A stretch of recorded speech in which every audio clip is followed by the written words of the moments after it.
Hey, we are here today, everybody. We are here on a hangout with Claudio, David G. Amitia, and Santos Bonacci. Good evening, gentlemen. Good evening, everyone. Claudio. Santos, are you there? Santos is there. I know he's there. Yeah, Everybody- good evening, Yeah. everyone. Hello, thank you. Evening. What? Santos? We can't hear Santos now. Santos, I know you're saying stuff, but we can't hear you. Can you hear me now? Okay. We can hear you now. Whew. Dang, I said hello 3 times. Sorry about that. Yeah, so we're here today because you were interested in listening to some of what Claudio had to say about this alignment that happened, his version of it. So, Claudio. Yeah, Oh, for sorry. sure. Thank you, Santos. Go on. Thank Claudio. you. Oh, I think Santos is on a slight little bit of a time delay to us. I don't know about Claudio, but anyway, carry on, Claudio. Yes, so I'm going to unmute mine and then wait a few seconds because I think that's what's happening. Did you hear all that? You're all right. I'm not sure if Santos is just about a second right. or so behind us. First of all, I do have to preface that I've studied a lot of Santos' work for about 4 or 5 years. So a lot of what I'm about to say is a lot of things that 90% of it I learned from Santos and then went on my merry way to see what I can find to help out the team. If it wasn't for Santos, I never would have found Ken Wheeler. I wouldn't learn about his magnetism, his physics, and his metaphysics, of which a lot I've learned from Santos as well. And then parallel path went on with Ken Wheeler. So I want to thank you very much, brother. You're a very wise man, and I've gained a lot of knowledge from you. Wow. Thank you, brother. Thank you so much. Right. So with that, I just wanted to talk a little bit about what's most important with this whole alignment of what's happening is what NASA calls Eris. They should have called it Persephone, but because that was taken, they decided to name her Eris. And with all the research that I'm doing, Eris is. If I'm gonna pull up a little screen here. This is to help everybody follow along, but it's very quite intriguing when you see what what she has to offer and what she has for us to learn. And let me share my screen here. We can't hear you though, Claudio. Oh, here we go with that again, eh? Oh, there you're back. There you're there. I thought you'd gone. That's it. Right, your screen's there. Oh, you can see my screen? Yeah, it's there. Is it on the whole screen It's or just in the lower right corner? No, it's there. It's fine. It's all fine. Okay. So, right, so if I go look at that, you won't be able to see me. Here, I'll try to do this. All right. One moment. Okay, so and I've actually had an epiphany with Eris, which is all these different ladies. And I've been getting, Santos, I've been getting called outside by the luminaries. Different animals will be out in the backyard and they grab my attention. Most of the time is when the moon is there. And then I had several, the first time why I found you was the moon was there, the sky got cleared, and then one cloud at a time went by, showing me signs of the zodiac. Like, it's bizarre. So that's when I ended up researching and finding Santos Bonacci. I know I need to follow astrology and follow the stars and how important they are. And then I actually did have Eris. If you look at the image on the left-hand side, upper left-hand side in the gray and white, that sort of a figure was in clouds. I said my intentions, and I went inside and I've got my app out, and that luminary Eris was in that location. So she's showing herself. And then doing the research, Eris is really Mayat, it's Mektecahuatl, it's the Madonna, it's La Befana, it's the white buffalo calf woman, and it's Isis. And she carries the Ankh. And that Ankh is a symbol of Venus and is a symbol of Eris. And so she comes around every 560 roughly years.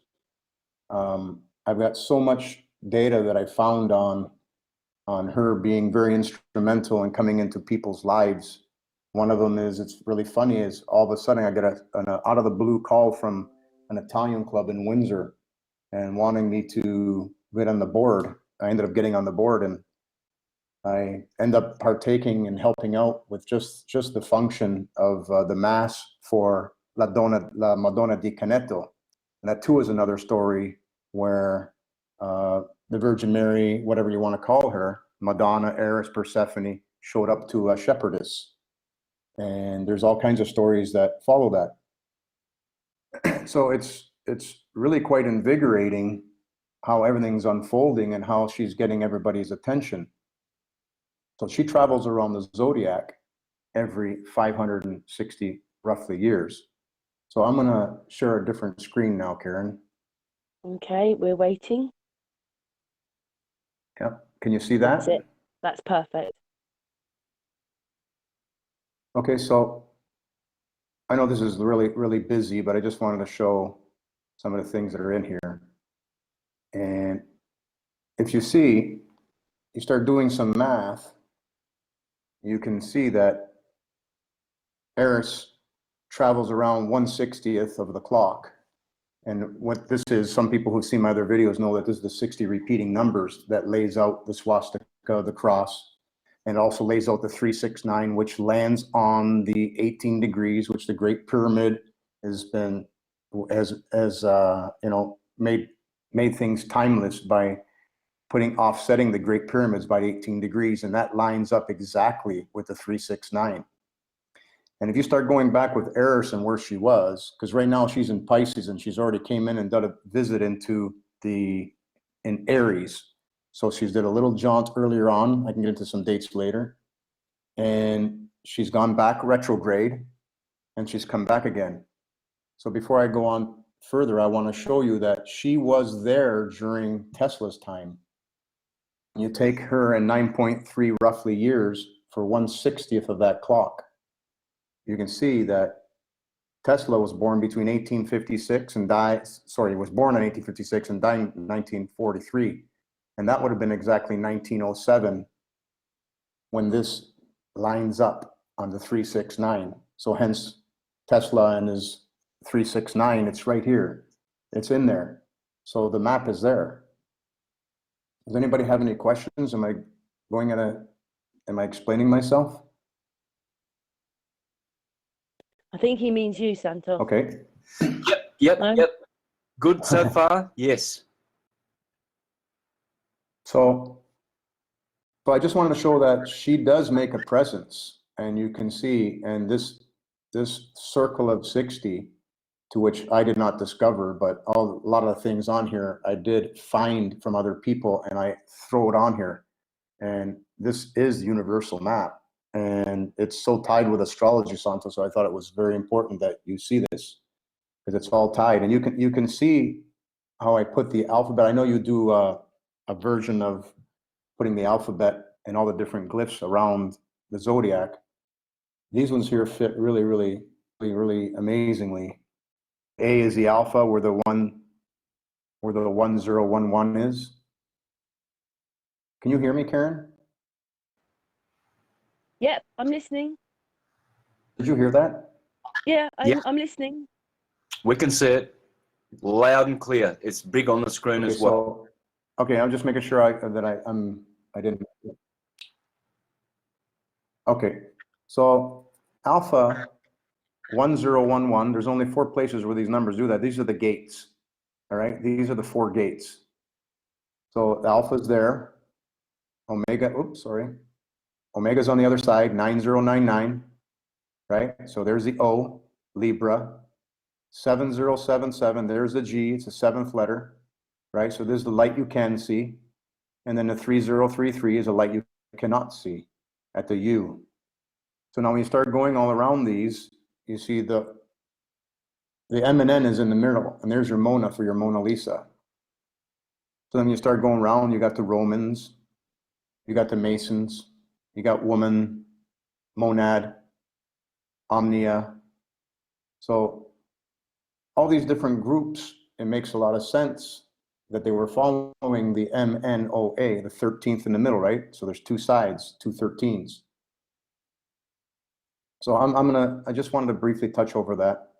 There's so much in here that I can get into that I could take up the whole chat. But what's most important is I wanted to talk about is Persephone, the Madonna, because she's coming back.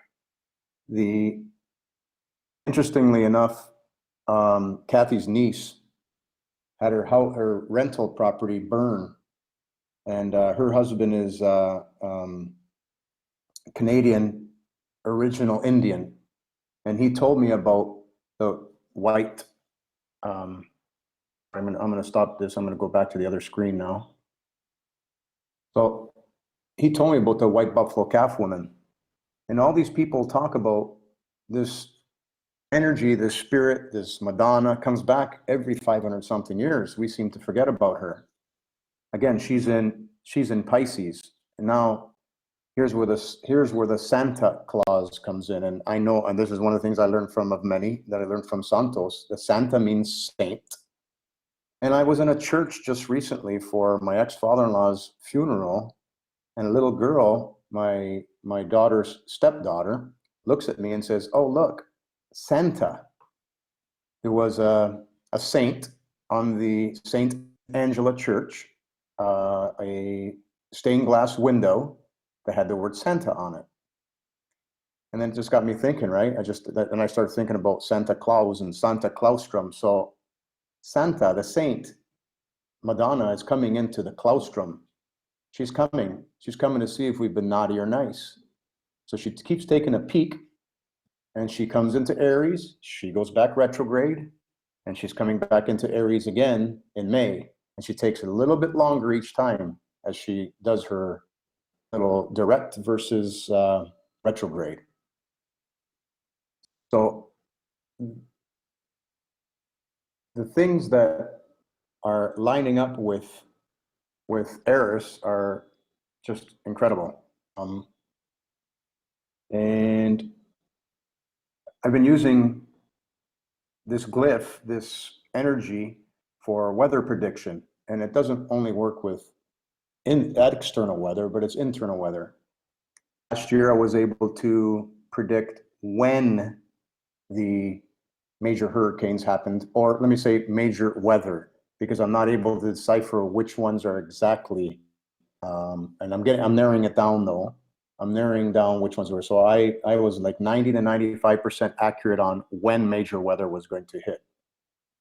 And including when I came to, in the first week of January, when I came to Aruba 3 weeks prior, I said there's going to be some very different weather in Aruba on, I believe it was the 10th or the 11th. And lo and behold, when we were there with people that it was their timeshare, they've been coming for many, many years. And the guy's going, well, no, I think I've seen this kind of weather before. And it was so windy and so dark and so rainy. And so just, you could see something was different. And his wife said, not a chance. This has never been like this before.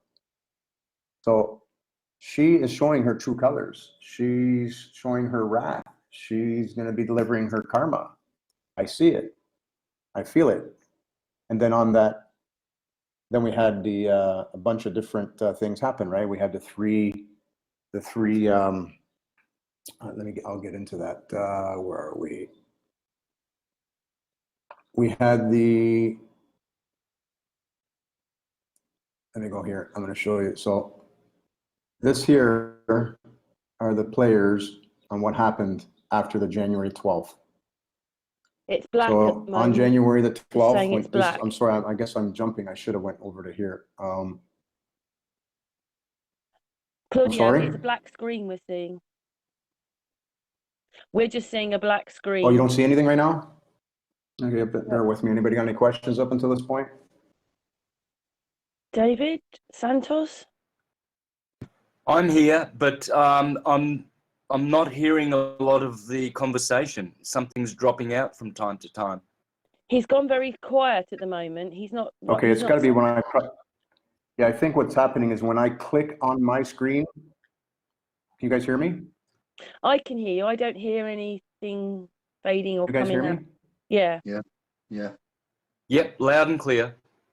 Santos, if you don't hear him, come back and then he'll repeat it. For sure. Claudio? Claudio, we don't hear you now. Yeah, I'm still here. I'm just trying to find this one slide that I wanted to show you guys. Just bear with me for 1 minute, please. Okay. Sorry, I thought I had it up, but I can't find it. I was really blown away by this circle that you've put together, Claudio. It's just amazing how all those numbers turn up, like the ones at the cardinal points, and all the symmetry and the harmonics that you've discovered in this circle. It's just brilliant. One of the best things I've seen in a long, long time. And that's. I think I posted it, and then Karen saw it and mentioned that you're on the show, and then suggested. Yeah, Santos, we can't hear you. You must be a streaming We can issue on hear your him. end. You're cutting out. I can hear him.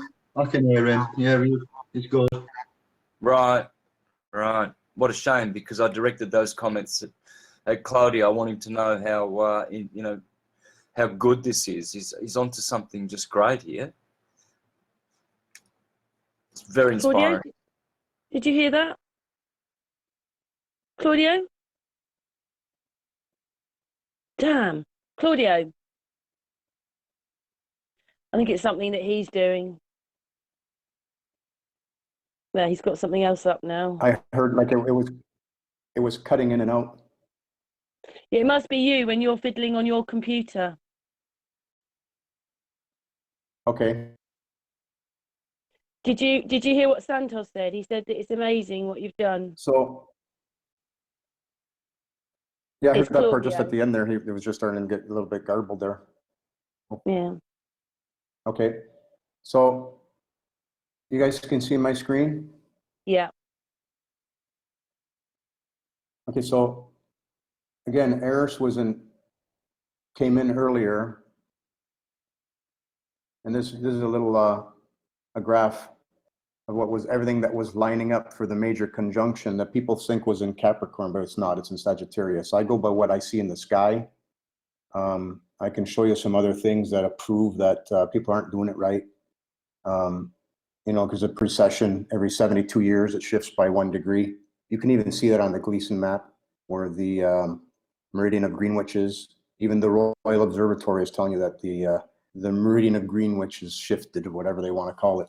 So, but anyway, back to this is all the events that have happened during this great conjunction that started in January, and going Pluto in Sagittarius, going retrograde, then Saturn going retrograde, and then Eris comes into Aries on June the 1st, and then it went back retrograde on July 20th, and then September 18th, Eris went back into Pisces. So she went back into the feet, so she left the head. I'm not going to go into this into detail, but then I just wanted to show that Eris went direct. She came out of retrograde the day before the Great Conjunction. Like, this is it's crazy. Like, all these things are lined up, and I'm doing another video on all these handoffs. It's like they're communicating, getting ready to do what it needs to take, because we'll be coming out of the dark ages, her dark ages, because she goes around the zodiac sign now. She's coming out of Pisces and coming into Aries. So Santa Claustrum is going to be delivering karma. For those that are good, they're going to be good. Was there or not, then we'll see what happens, right? So some really, really mystical stuff's been happening. And again, I seen the aspect for our niece's house burning. Like, not to see that it burned, that exactly the time that it happened, Earth was in line with Venus. So she's delivering, I know she's delivering karma to, she's delivering not karma to these, because they're staying at our house for free and they're absolutely loving it. But there's a management company that has given him a really heck of a time because they were only paying $800 a month. Now he's trying to kick him out. They didn't start the fire. The fire department approved it, but this management company for this, whoever owns this property, is being real nasty. And now he's getting all kinds of karmic sufferings, let's call it for now, because all kinds of people are stepping up, including lawyers and everybody else, to support him. So there's so many examples of when you see Eris and she's delivering. Well, that's basically it in a nutshell of saying how Santa Claustrum, Madonna, Mictacawatl, Eris, Mayat, whatever you want to call her, that female energy is showing her face. She showed me through the clouds. She's showing me in many ways. And I mean, we're all guided by her. And it's funny how we're all meeting. And again, I owe a great deal to all the people that I've learned from. So there is so much that I can talk about and so much that I can get into. That I just don't know. Is that what you wanted to anybody, if anybody's got any questions. Is that what you would wanted help to me. show Santos? Sorry, is that what you wanted to show Santos? And now talking then, Claudio. Well, no, I can keep going. I can keep going, but I just want to make sure that I answer any kind of questions. If there's no more, I'll just keep going. Santos, David? I'm following it. All right. Yeah, I've got no questions, Claudio. All good, brother. Yeah, just keep, I guess, presenting. Yeah, and it's all clear, loud and clear from my perspective. Yeah, we're good. I can hear all right. Yeah, carry on. Has he gone? He's gone. No, There he is. Is he? Yeah. We lost him for a second. He's back now.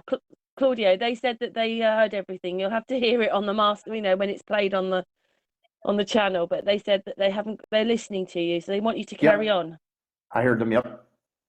Thank you. Must be a little bit of a delay or something. Maybe that's it. You and Santos are on a bit of a delay. Me and David aren't.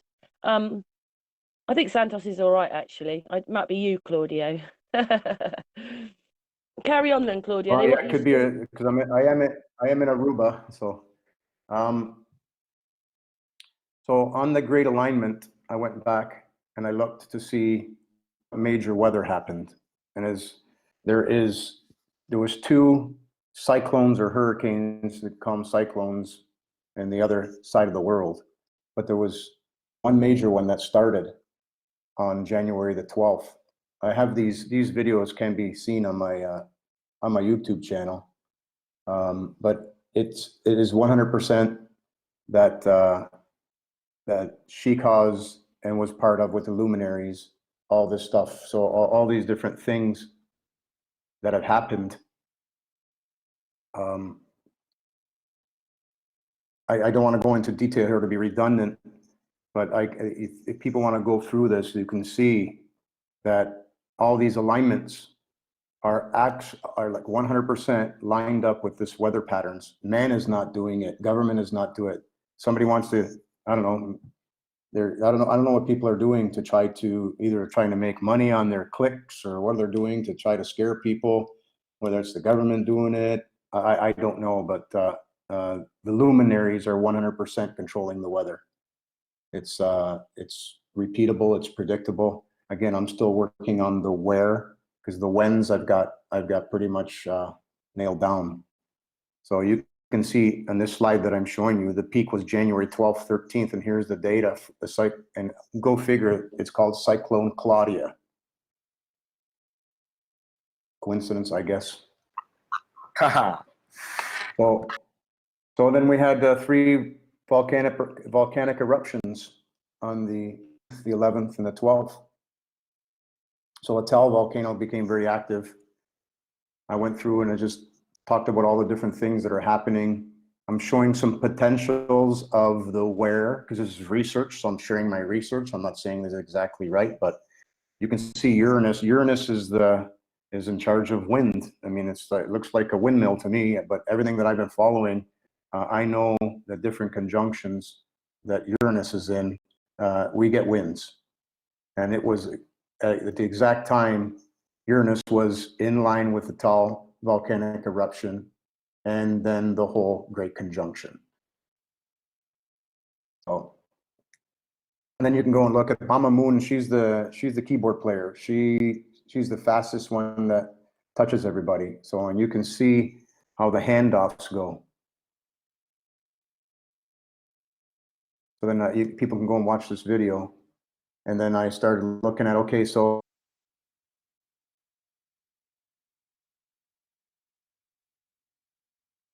final Hello? Yeah. Sorry, we just lost you for a second there. Carry on. on January the 17th, and it's right there. And you can see that the sun started square on the with Uranus, and you can see that Mama Moon started its opposition with Eris, Persephone, right? And then there's all kinds of other things you can start seeing. Sun trine with Hygeia. Hygeia is the cleanup. She's the cleanup queen. That's what I call her. And she gave me this cleanse in my throat. So it's amazing how when you start looking at a lot of the stuff I learned from Santos and how the body behaves and the throat chakra and what I had in my chart. So many of these things are really predictable, but you can't disclude Eris because she's the one that you can really dial in with. And because NASA calls her an asteroid, nobody pays attention. And they don't pay attention to the other luminaries like Ceres and Pallas and Hygeia and Vesta, the Vestal Virgins, which I got an amazing lesson from that I put on Facebook, and we'll get into here. There's a whole other discussion. So then this video just shows you all the different things that I was watching, and somebody asked me what happened on the 19th, and well, I know we got like 20-something feet of snow on the other side of on the eastern coast of Canada, and buried people, houses. So it's all there. It's all there. I'm just now needing to look at more and more data, and hopefully I get more and more people that want to jump in and do some analysis. I do have light music.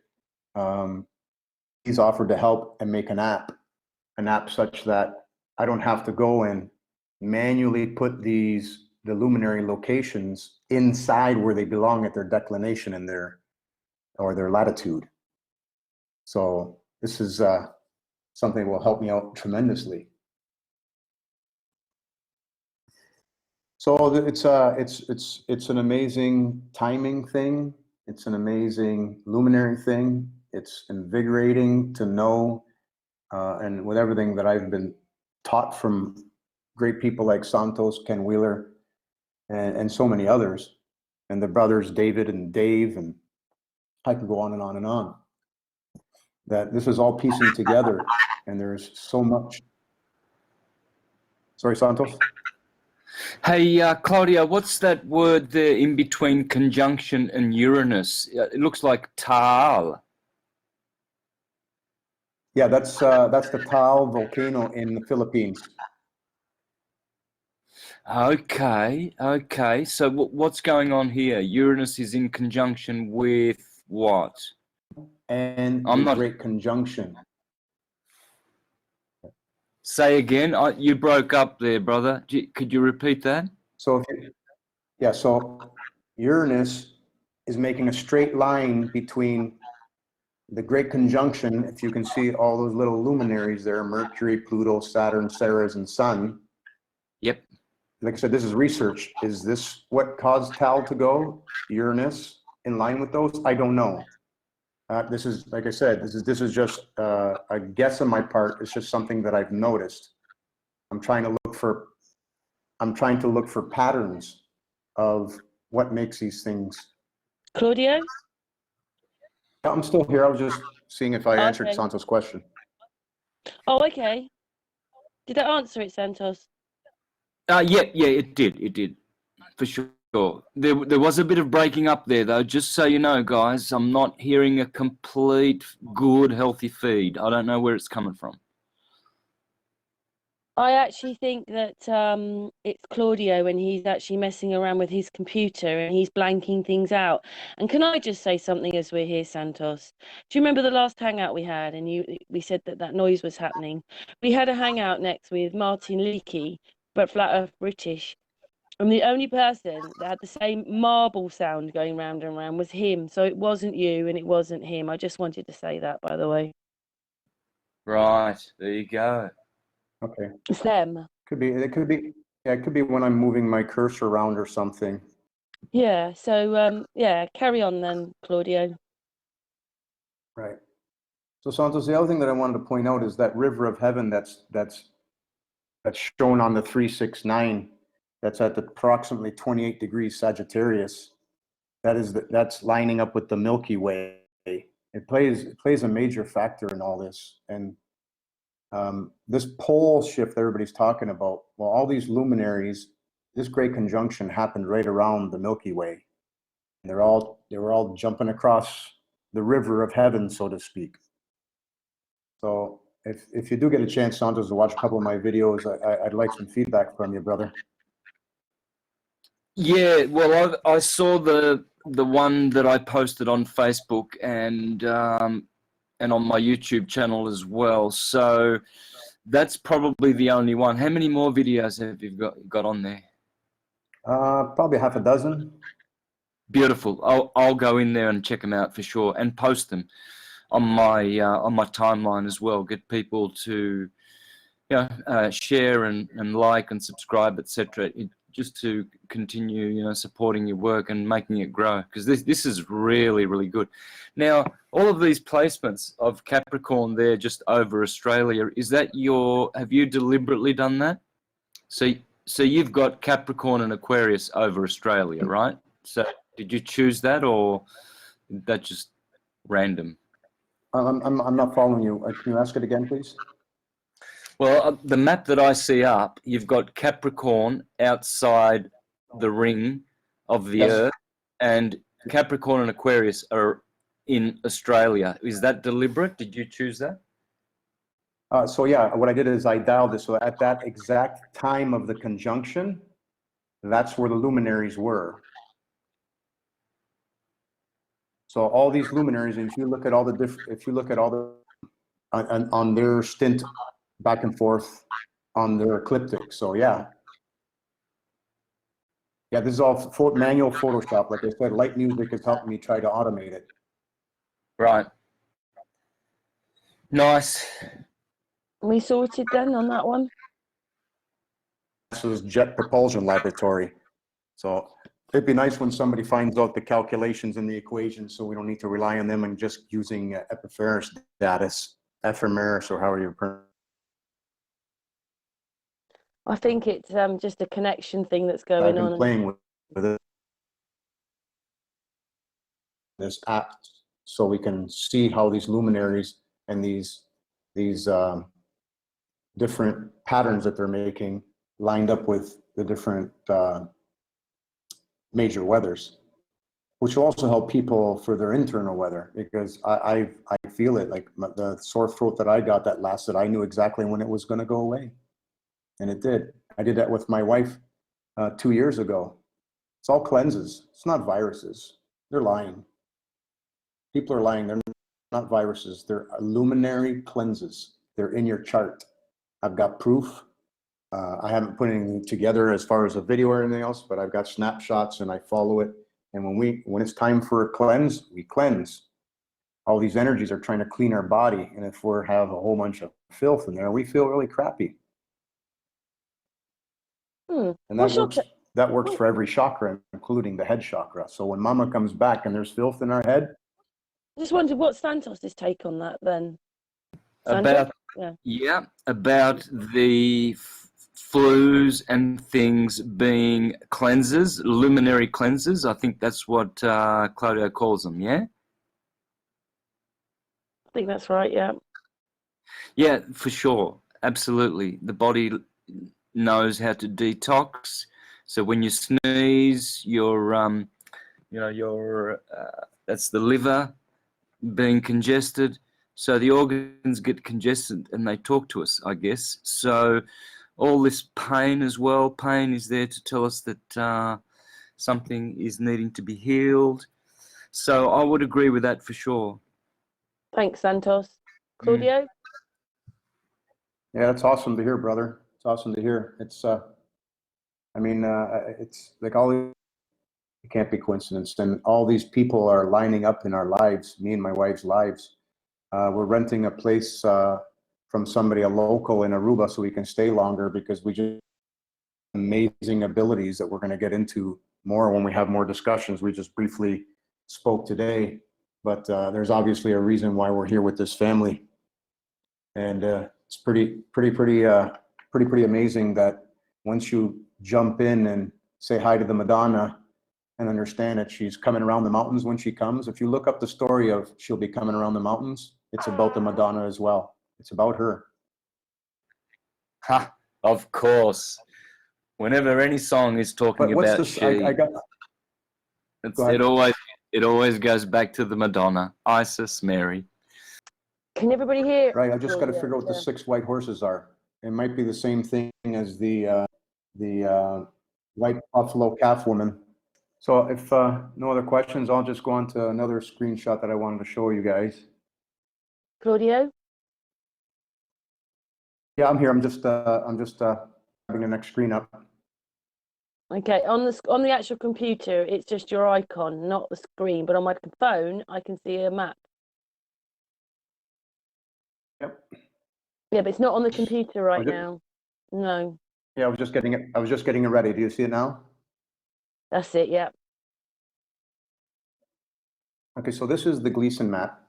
And oh, by the way, I did make a typo. It was early in the morning that I had Capricorn and Tropic of Capricorn and Tropic of Cancer, and the 2 green rings in the wrong location. But it is pinned there. I thank the one brother for pointing that out. So this is the Gleason map, and I've been playing with the UTC time zones, right? So, yeah, in a second, let's see here.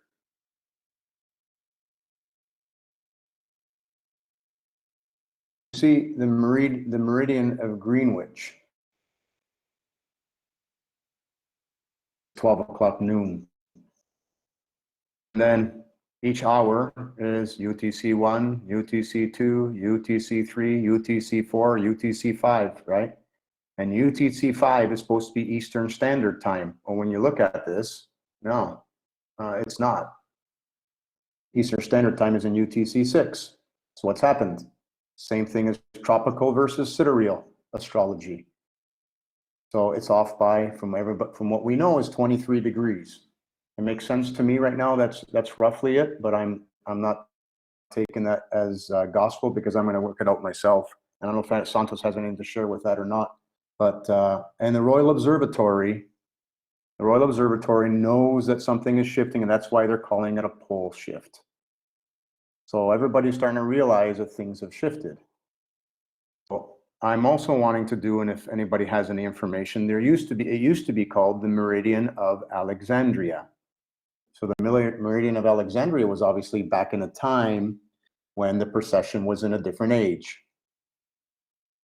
So I can understand how tropical works because it shifts 1 degree every 72 years. So if you're studying astrology and you're off, you will notice a pattern and you'll think that it's okay from the last 72 years, but when you look at it overall, you're going to miss things. Like you're going to miss this great conjunction that just happened in Sagittarius, which was over the river of heaven right before, and it's right the day after Persephone, Madonna went direct. So these are all timed luminary handoffs, communications. You can just see them happening, these handoffs. It's like a relay race. It's beautiful and it's invigorating. So I am working on another video showing the handoffs from now till December 21st, because that was help me out, Karen. The gentleman we were talking with last, I'm drawing a blank on his name, that asked me if I could look into what's happening on December 21st, because he's doing something as well. What, on Hangout, you mean? Yeah. Costa. He came at Costa, Brother Costa. That's who it is. Oh, yeah. Costa, thank Ooh. you. Yeah, Sorry, so I'm working Costa. on that one. Yeah, I'm working on that one, and that is the one that I started showing where all the different ages of has used and renamed Madonna into something else. But I can tell you this: that December 21st used to be the Christmas day, the New Year's Day. So they're all different names, and then because of precession, the 21st became the 25th, right? The 25th became the 1st, and the 1st is now the 14th. And if you follow the Indians, the Eastern Indians, they still follow the 14th. So it's roughly around between the 12th and the 14th is the New Year's Day, the Christ, when the Christ is coming, because Sirius is due south, exactly due south at midnight on that night. And so, of course, that would have been on the 21st many, many years ago. And then it shifts to the 25th, and then it shifts and it shifts and it shifts. I'm trying to find the relationship between that and Persephone as well. So between Sirius, right? And we know that Sirius is part of the We Three Kings of Orion Tar, right? That's Orion's belt. I learned that from Santos as well. So they're westward leading, still preceding. So the precession, right? So knowing that the Egyptians put those three pyramids right there on the river of heaven, which lines up with the circle of 60, this is something that needs to be discussed and grow upon. It's a beautiful thing. So the Meridian Alexandria is going to be a key. Us not fitting on the Gleason map as far as the UTC codes go, it's amazing. We've lost our way. We're coming out of the dark ages. Our collective consciousness is growing. Can see it, can feel it. Things happen to me, and I just take it with a grain of salt because I'm supposed to have patience because I know that I'm going to meet somebody, and I'm being delayed. And don't worry about it. I'm wondering, why can't I get my phone fixed? I got to make sure I get everything lined up for this talk that we're having today. But it had nothing to do with that. It was to meet that fine young gentleman in the lobby that worked at the hotel. He's awakening. And same with the girl that traveled to Egypt. And she said she's gifted, but she had to shut it down because she could see everybody's aura, and it would not sit well with her when she was young. I told her she needs to get back into it. Numbers would be going crazy in her head when she's little, and all these beautiful colors. So I can see them. I've had many experiences myself with these beautiful colors that come out of me and start swiping from side to side, and then going to speak to somebody, and it locks in right where their third eye is located. I mean, it's invigorating. So the collective consciousnness is growing. It's incredible. And that's because Eris is coming into Aries. And I know I want to see how Santos is probably going to start flying or something when the Eris comes into his brain. Yeah, well, it was interesting Anyway, because when Uranus, I know there's a delay. Yeah, there is. When Uranus entered Aries in around 2011, well, I felt the effect of that. It was really palpable, really. It's incredible.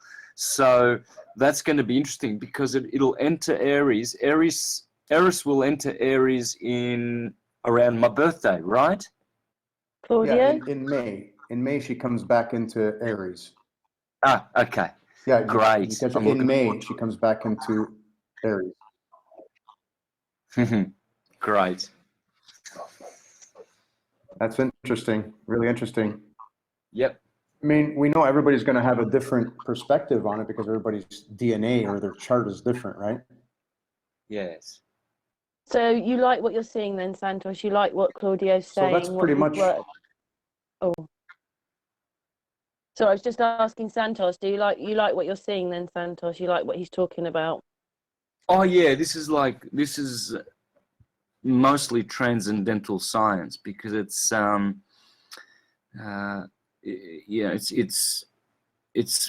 once you start dealing with the luminaries, astrology, and their influence on the mundane, you're talking transcendental, and this is why people can't seem to follow, because it's for them it's not anything that they can really relate to with their education. So this sort of stuff for me is, you know, what I wake up to every morning and go to sleep with. It's the only thing that inspires me, and it is good. Yeah, Claudio's approach is quite unique. This is what we need. We need people with a unique approach to it, because syncretism is everybody's, right? So everybody owns it, and it's like Wikipedia, right? So there are multiple writers, and they all make an article complete by adding their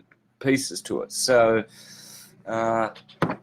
this is how syncretism is going to take more shape as we go on in the future, with great revelations like Claudio's. It's fantastic. There you go, Claudio. Claudio? Yeah, I caught most of what Santos said, but it was garbled, and I wasn't touching anything. I turned my screen share off and didn't touch my mouse, so I'm not sure what's happened. But yeah, no, I agree with you, Santos. I learned that word from you, synchronicity. And studying Ken Wheeler and his metaphysics. I mean, our right brains are one. It's in the 0-1-1. 0 is the absolute. The first one is our yin, and the second one is our yang. The G meaning the 7 colors of light we can see, right? It's our material side. And knowing that the other one is all the same with us. We have the charioteer that is driving this chariot is the same one in each and every one of us. And it's being illuminated by Eris, big time. And she's coming out of as she was traversing for the last 50 years or so through Pisces, people are starting to wake up over the last 20 years, more so than we know. And that's because she's heading towards the Claustrum. And it's invigorating to know and see. I just wondered, David, do you have any thoughts? The only other thing that I was going to, sorry, go ahead. No, I was just saying, David, do you have any thoughts? Yeah, but we can, Claudio, you want to carry on? You were just about to say something, and then I'll pop in after that, if that's all right. Yeah, thank you. Cool. Claudio? Well, this was, this was to the both of you, Santos and David, because I know you're both of Italian heritage, is that I also did a video on La Madonna di Caneto and showing how that was just a whole nother group of people there that understood Phi wisdom, the 1 and the 0, because the glyph of Phi is a 0 and the 1. So it's the absolute and the yin. So when I did that, I found out that lo and behold, this whole story of La Madonna di Caneto happened obviously near my dad's hometown in La Chucharia. And I found out that my heritage, my Indian background, that I'm a Samnite. And the Samnites were another tribe that came from the Pythagoreans, Platonists, those guys, you know what I'm saying? So everybody comes back from them. So I just wanted to share with you guys that I know I'm a Samnite. So when somebody says I'm an Indian, I'm going to say, well, we're all Indians, aren't we? We're all from the same spot, some as the earth. So we're all Indians, and we got to stop the separatism thing, because I'm an Indian, and I'm going to go to my government and say I'm an Indian, and I want my Indian rights, which I've already done through the legal system anyway. I've already sent my whole notice of claim of recognition and note of understanding to the Governor General of Canada, claiming back all my rights. Of course, I know they just file it and then let you be on your own and going into court. But yeah, I just wanted to say that that's basically all that I wanted to share today. Of course, whatever discussion we wants to have, and let you know that I'm a Samnite. Go ahead, David. What part of Italy were you folks from, Claudio? What part of Italy? Mine were from Calabria, right down south. Both parents. Yeah, my mom was from, I'm gonna wait a bit because there might be a delay. My mom was from Tuscany, and my dad was from Ceccano Frosinone. Frosinone is in which region? I actually didn't hear none of that came across at all. He wants to know which region your parents came from. No, Frosinone. Which region is Frosinone from? When you say region, it's the Ciociaria, Ciociaro, Provincia di Frosinone. Okay, yeah, but that's not the region. Tuscany's a region, so that gives me more or less, there's 20 regions. So Calabria is down south, and you mentioned one of your parents is from Tuscany, so that's a region. So Frosinone would be in a region, like for instance, Lazio, Campania. Lazio. No, it's Lazio, sorry, Lazio, yeah. I've not been to Italy, so...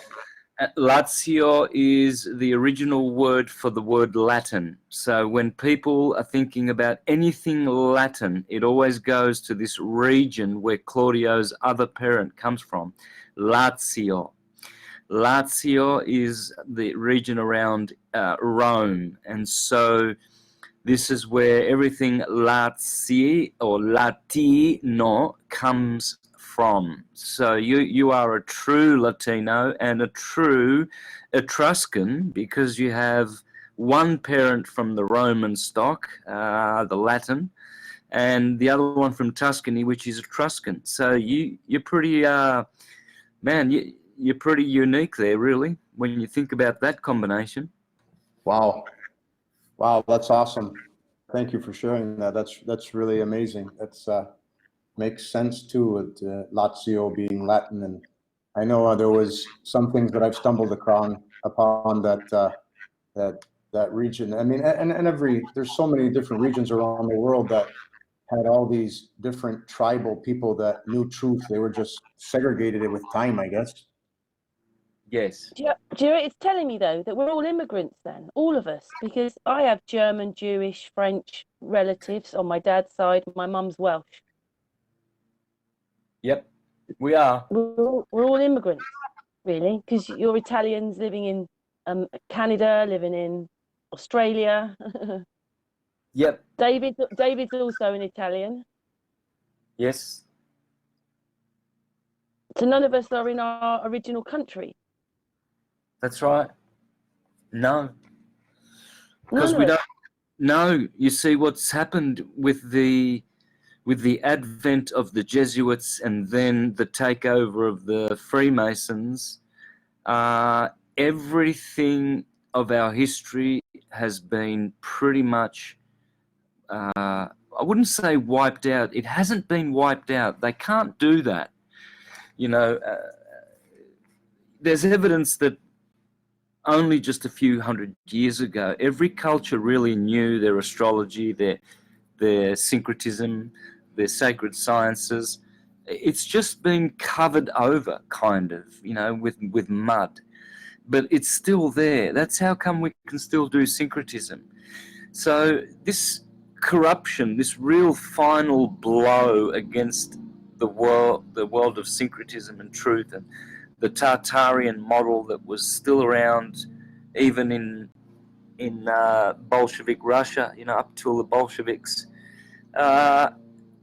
Really, we just can't possibly know exactly how history has been. And yeah, I would say we are all immigrants. You know, Italy is made up of so many peoples. You can go from one town to another and virtually be speaking a new language. I speak Calabrian, which is a dialect. So I'm very fortunate to have that dialect. I was brought up with it. And then I had to learn Italian separately. In my teen years, I had to do that. And if I didn't, I would not know Italian. You know, I had to learn it. So I didn't really speak Italian from birth. I was speaking a dialect. It's similar, of course, but still it has so many different things. And that's how Italy is such a melting pot, really. You've got the darker, shorter Phoenician type. I think you mentioned that as well, about the Phoenicians in Calabria. So it's there's the Greco bloodline as well, all throughout Naples. That's a Greek word, actually, Neapolis, Naples. And I think one of David's parents is from Naples. So that's very Greekish. My blood would be more akin to the Phoenicians, I would say, the Easterners, the Persians. Lots of Persian influence in Italy as well. They were Mithraics before the Christian period. So Italy was incredible. In the Neoplatonic days, Rome was the most syncretic place ever. There were people worshipping Isis, temples to Isis, and Egyptian pyramids everywhere there. There was a good Persian, Hindu representation as well. All the gods were there. You know, it was beautiful because it was all understood to be astrological, and that all the gods were luminous beings in the heavens. Everything above the earth plane is transcendental, really. It's all pertaining to the gods. So there's really only one language. It's etymological. That's what causes languages. You know, the word of God is the torus field. That's all it is, the atom. That is the word of God, because they are speaking forth the creation. As the atoms, all is atum, go forth into the universe, they are just replicating what God's mind wants. You know, it's the Godhead at the monad is the one who has all is in that one, the monad, and then the monad becomes the dyad, and then the creative world begins, and then all of the thoughts from the one are expressed into that cosmological world through numbers and letters. And that's what toruses and atoms are. They are numbers and letters, quantities and qualities, pulses and waves. It's a pulse wave universe. It's not a particle wave universe. And so the numbers come from the heartbeat of the atoms. They are just beating, dum dum. They have a frequency. And then that frequency radiates outwardly and causes a transverse wave, which is the letters of the universe. All the letters come from the transverse wave. So it is a numbers and letters universe, gematria, for sure. That's why I like what Claudio is presenting, because it's the, you know, numbers par excellence. It's put on a wheel. It's related to the astrology. It is synchronized and it is syncretized.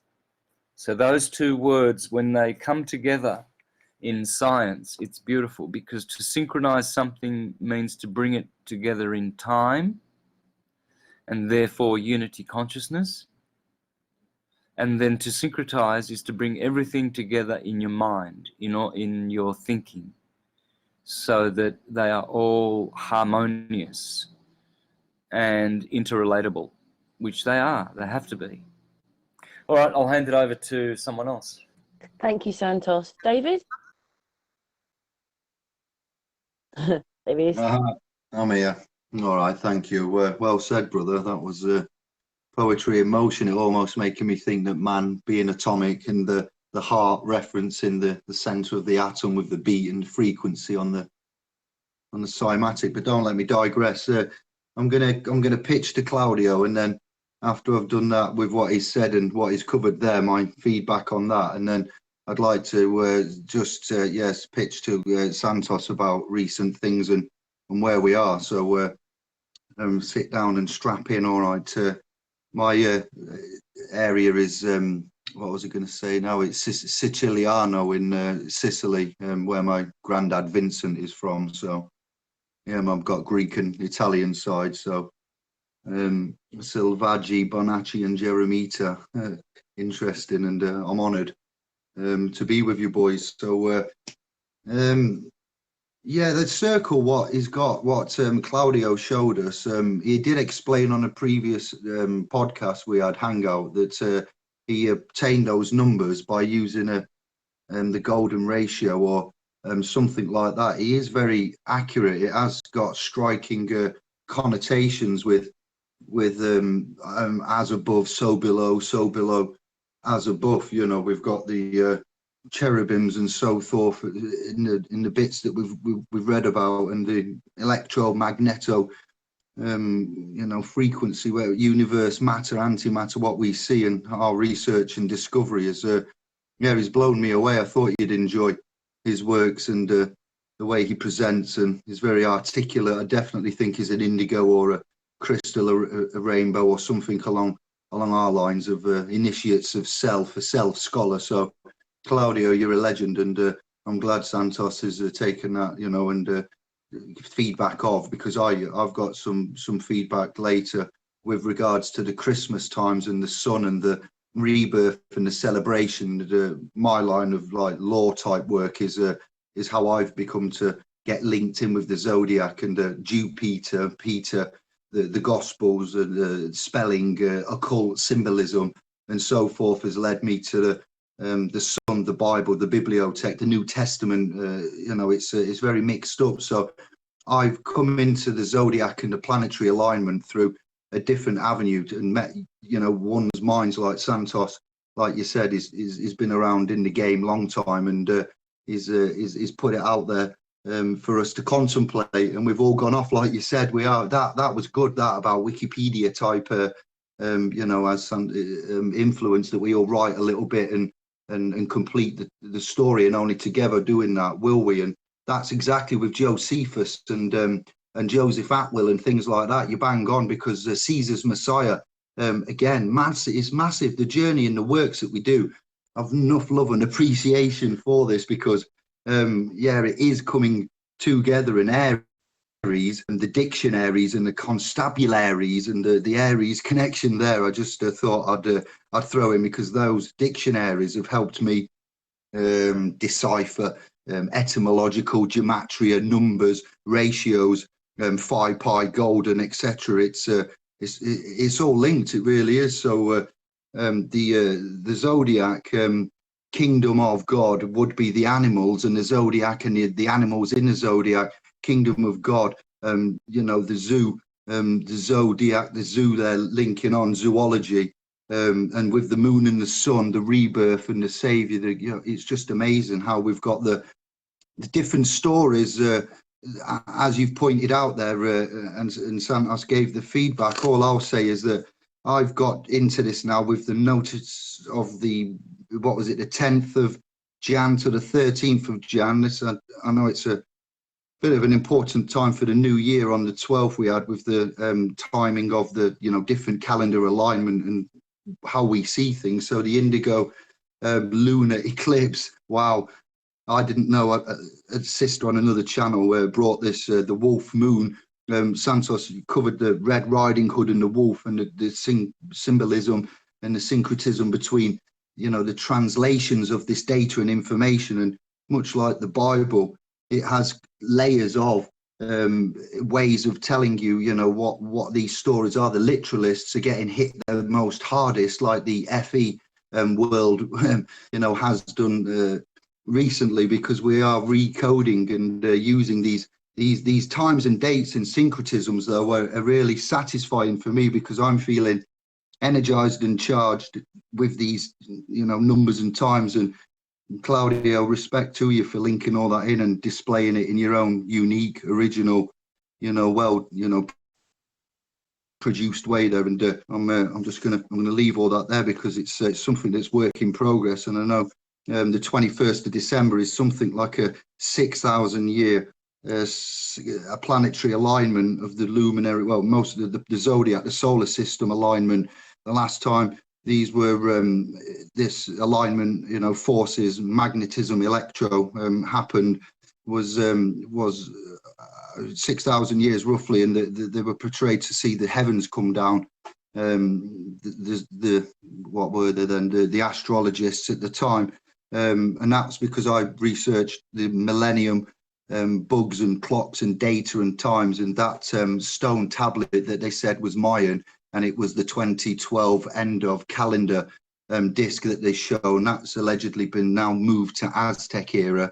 And you have a 7-year harbinger type warning affair after 2012, which would take you to 2019, and then 2019 to 2020 December. These are the final types of times, if you look at and you've covered it well beyond what I can comprehend to some extent, the degrees and the misalignment and the pole shifts and the different maps and stuff. You've got the calendars, the different calendars, the mandated, liquidated calendars that weave on that are found through law and Gregorian.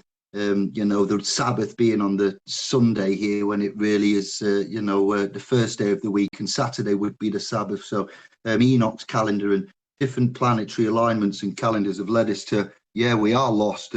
Wow. And you and this work and what Santos has done and what I do is all tying into a home true north. We're all heading the same way and adding little bits. So in reflection to space and planets and so forth, I did take from Santos, and the Bible is basically like a guide to help man understand the zodiac. But with regards to the KJV, it's a book about codes and property and rights and titles and equity, and the Old Testament has got certain other connotations to it. So you've got to be careful when we say Bible, which version, which testament, which edition, which because there are massive translations in each one of each particular time, and it's just the degrees of the stars and so forth. Who used to use the stars to navigate? That would be the boat people, the Phoenicians and the traders and so forth. They use degrees to navigate. You have that navigation and boats using navigation and stars to navigate, and stars being important and linked in. So I'm honoured and privileged to be on this hangout with such great minds. Santos knows what go on from our chats and everything, and I'm excited for this next year to lead up to December the 21st. I'm excited for the next 10 years. I believe there is an age upon us, and with the right minds and information and actions, I think we can achieve an unlimited future here with the science and the maths and the actual rock solid performances that we're having. But it is a little bit, to everybody else, overwhelming. So it's good that we've each got different areas and works and outlooks on stuff. Santos pretty much covers a massive area, though, more than most can cope with. Santos, you've got such a broad dexterity with your application of worldly knowledge, not just limited to the zodiac, but for us it's other indigos and this channel. It's a privilege and an honour to have you, because on that 10th of, we'll say, January, well, I'm aware because of my following, that you had a special time with an anniversary of the first time you put your video up, and on YouTube, was it Mr. Astrotheology? It was a 9-year anniversary, into the 9th realm, did you call it? Well done, kudos, brother. Yeah, well, that was the first episode on People for People Radio. It was on 8th of January, which was the exact date of when I put up my first video on Mr. Astrotheology, January 8, 2011. So it was a 9-year anniversary, and that was with Jordan Maxwell. So it was pretty historical. I really appreciated that very, very much. Forgive me for having a couple of days out there. We got a lot of numbers going up, but I was wanting to close down the commentary and link on to that, because that in itself, with the timing of what you've said there, and the amount of work, but I've promoted on Indian on our private domain that chat with brother Jordan, because I explained it as like two of the Jedis coming together for a end of year, like I don't know, chat and meeting, and I'm really honoured to have been able to have seen that, and for Jordan at his age, 80 odd, is it 80 thereabouts, and the outlay of what he's put, and to have him say to you the things that he said there, accreditations and connotations of how he's now got extra further down the line with the discovery, and he never saw, he knew it was something of gravitas, and when he linked in the planets and not so much the theological, but the astrotheological and the energies and so forth, the Saturn and Chronos, time, all of the comparisons, and with the Egyptians and the swapping over yeah, it's a credit to you. I was ecstatic to see that, and Jordan still being around doing what he's doing is, accredited that and said what he said. I'll leave it there. Yeah, it's truly remarkable times that we're in. I'm excited to be alive, and I yield. Thank you, David. Claudio, did that answer your? Did that Yeah, answer well, your no, thing? it's everything he said is beautiful, man. All the kudos to Santos, the kind words he said about me. I always want to reiterate that if it wasn't for the great leaders of Santos, Ken Wheeler, and so many more, that I put the credits as much as I can in all the videos. I don't want to use the word just, because I just corrected Karen on just saying she's just when she said she's just. We all have our own little thing we need to do and all get together, and it's truly amazing. All the different works and people are doing, and they're coming together, and the synchronicity, like Santos keeps saying over and over and over again. I do want to leave this with some people, because so many people say, well, what does this all mean? Well, I guess it's no different than the story of Santa Claus and like La Befana in Italy. It's about the woman who comes around and she gives gifts to the good kids. And that story is about Persephone, Madonna, whatever name you want to call her, Mayat, Isis. So she comes around. So what people, I would give this suggestion, and I've been guided to look at, like I said, I get woken up in the middle of the night. I go turn on my computer, I go outside, things will pop up in front of me that I know I need to learn and do. And the thing is, the lunar returns. From your birth charts, your lunar return is your 12 to 13 lessons that you have to abide by. Depending on which house it is in, there's a story, something that you need to do. Mine have been lining up with me incredibly. So these are lessons that you know that have you been doing these good things in these good in the houses that the lunar returns in. So my recommendation to people is find out what your lunar returns are, what houses they are in, and study what the lessons are, because those are the tests. And then the gift comes on your birth date. So if you do all those lessons right, then the sun, the solar gift, is what you get yearly. That's why they give presents on your birth date. But it's the lunar returns that are really important for your lessons, because I've had so many major things happen in the last 6-7 months that I've been starting to look at my lunar returns that are incredible alignments. And so when you look at the moon and you talk about your lesson and you ask for signs, they give them to you. It's incredible. I've become a vegetarian because I asked for a sign. And the story there was, because I went on a fishing trip, and the one big fish that we caught that I didn't know what it was because my buddy never brought it in, and a local said, good thing you didn't bring that fish in because he could have sucked you off the boat. That's how big his mouth is. So my lesson to me there was, if you eat us, we can eat you.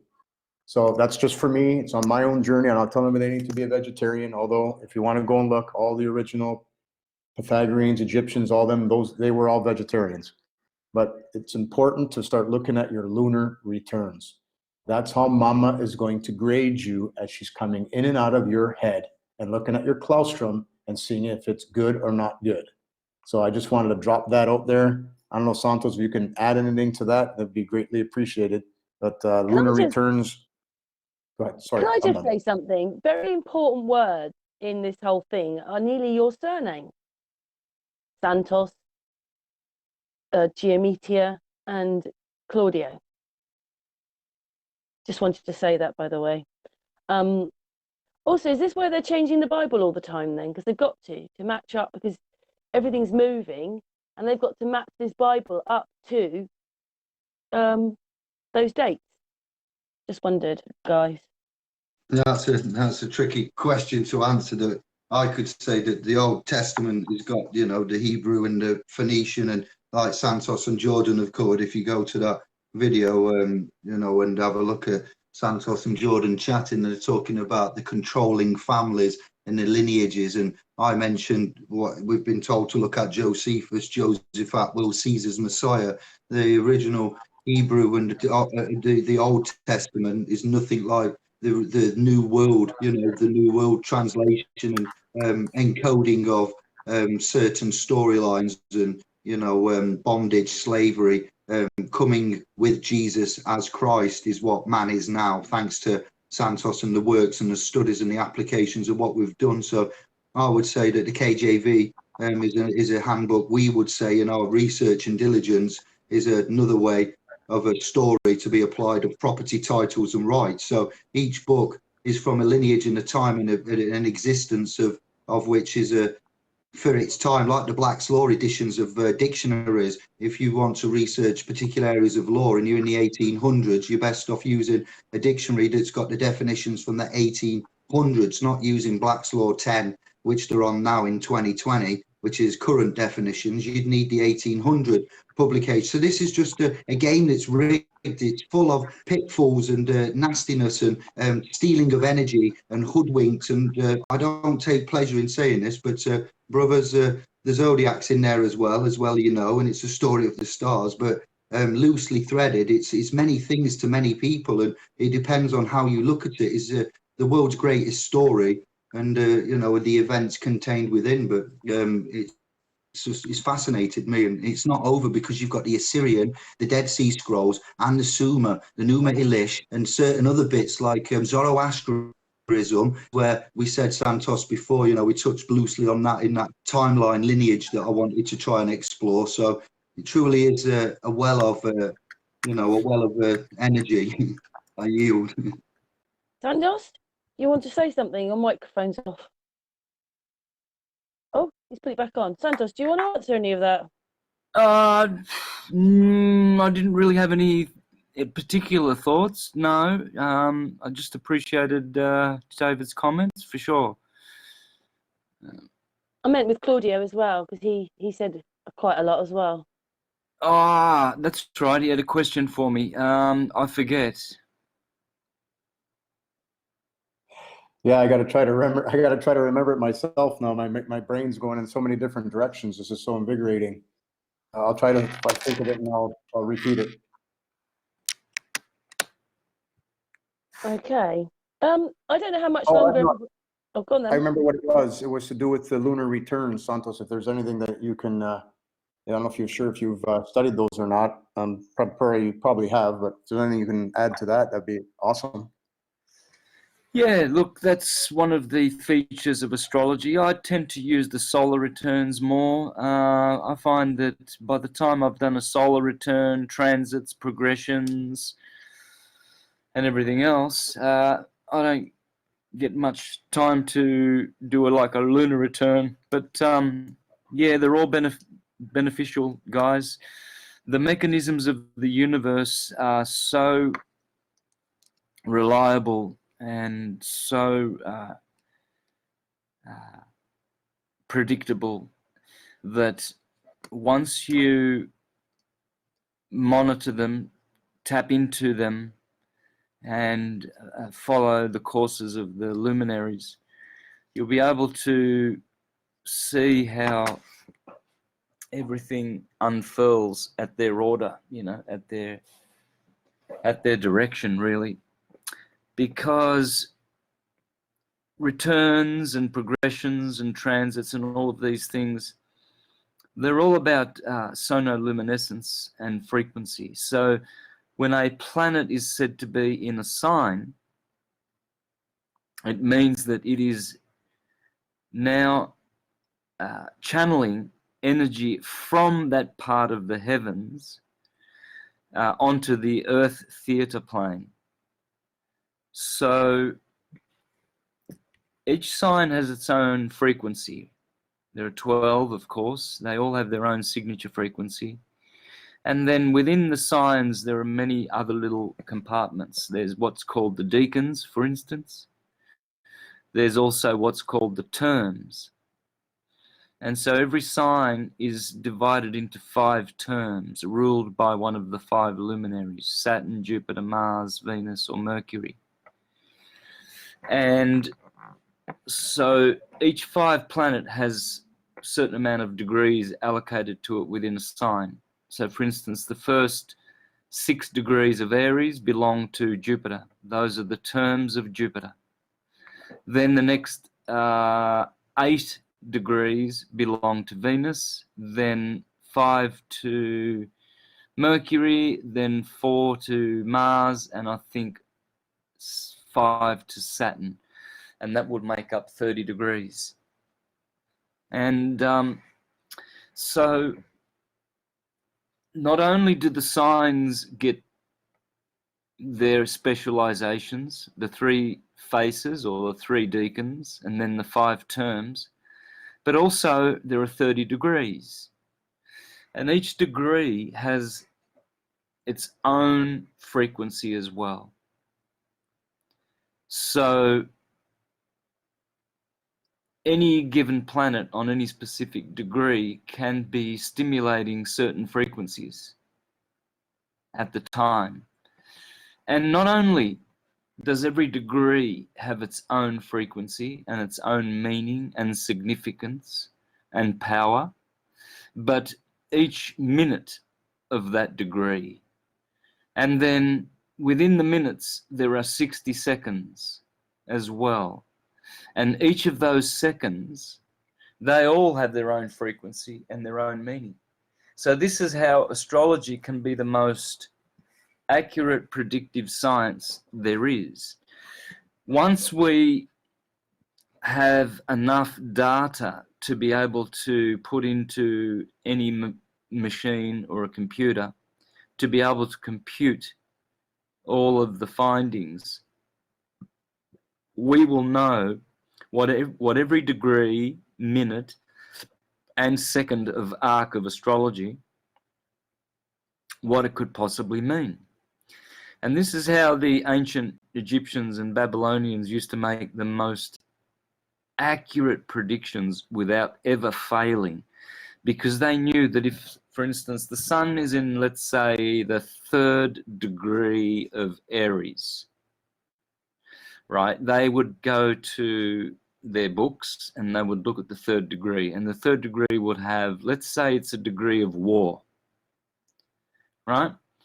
Now, that doesn't mean you just wait for the sun to go into the 3rd degree of Aries and then you start a war, because that's the degree of war. No, you would then wait for the correct minute to turn up, because there might be minutes within that degree where the warning is, do not start a war at this minute of this degree, because you will lose, because they will have the upper hand, because it's not the right frequency to begin a war.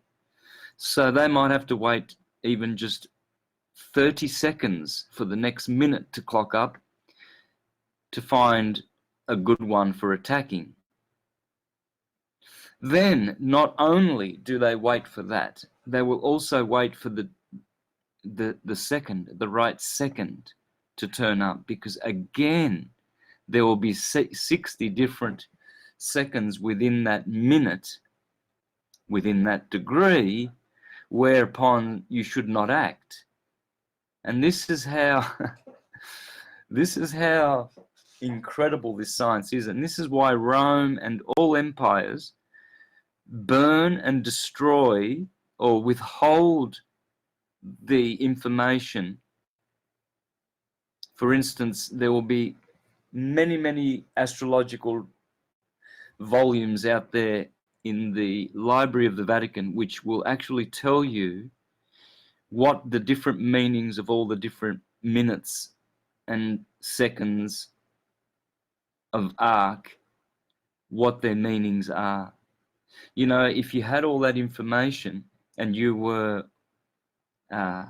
privy to it and had access to it and could use it, you would be able to make accurate predictions every single time without fail. And this is how powerful the science is, and why Rome went after great works of astrology. For instance, Porphyry, my favorite philosopher astrologer of all time, the Neoplatonist of the 4th century, his 12 works on astrology were in the witch hunts were hunted and seeked out all over the world and destroyed. And now you cannot have Porphyry's 12 works on astrology. So, and he's not the only astrologer of antiquity who has suffered this fate. You know, we still have older astrologers like Marcus Manilius, Ptolemy, Vettius Valens, Firmicus Maternus, Claudius Ptolemy, I've already mentioned, who had the model before Copernicus. For thousands of years, the Ptolemaic model was there, and then all of a sudden it was supposedly debunked by Copernicus. Well, all of these astrologers, we have all their works, but what happened to Porphyry's? Well, you see, this is where you have to. The question is begging: what else have they destroyed that we don't know? Because once it's destroyed, it's out of your field of knowledge, and so we really don't know. But this is the thing that always causes me to contemplate deeply. You know, where would we be if we had the knowledge of all those degrees, minutes, and seconds of arc? Because the secret of divination and prognosticating the future and foretelling is in those degrees that were carefully preserved for thousands and thousands of years by the great nations of antiquity. Then came the Jesuits, and the Jesuits inverted everything. They had to. Because in the old Tartarian world, everybody lived peacefully. There was forbearance and tolerance. You would worship Isis on a Friday, or Islam, Isis-Lam. You would be worshipping Saturn on Saturn Day, every Saturn Day. You'd be worshipping the sun or Mithras on a Sunday.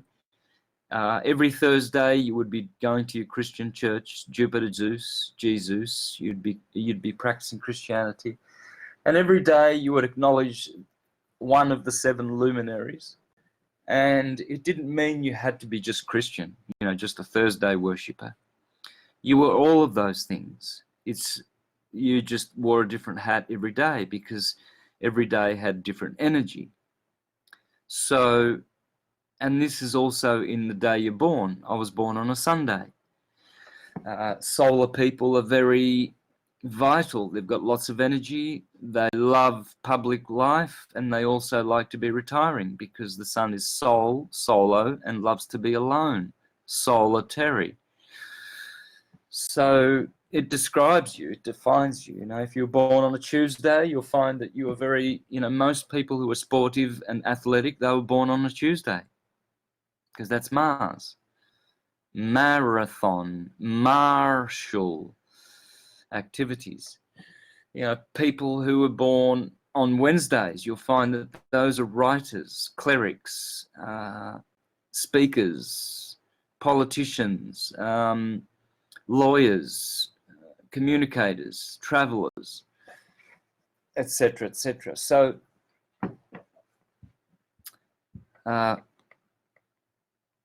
going back to the knowledge of astrology, once you understand how cycles work, everything is atum, all is torus fields. And as those torus fields express themselves, they express themselves astrologically. So every wave of energy must begin at Aries and finish at Pisces. And waves are repeatable, they're predictable, and they are essentially how the universe is made and replicates itself through these waves, astrological waves. And because there is one big wave, one big atum, the ruler of the universe, Adam is an anagram for monad.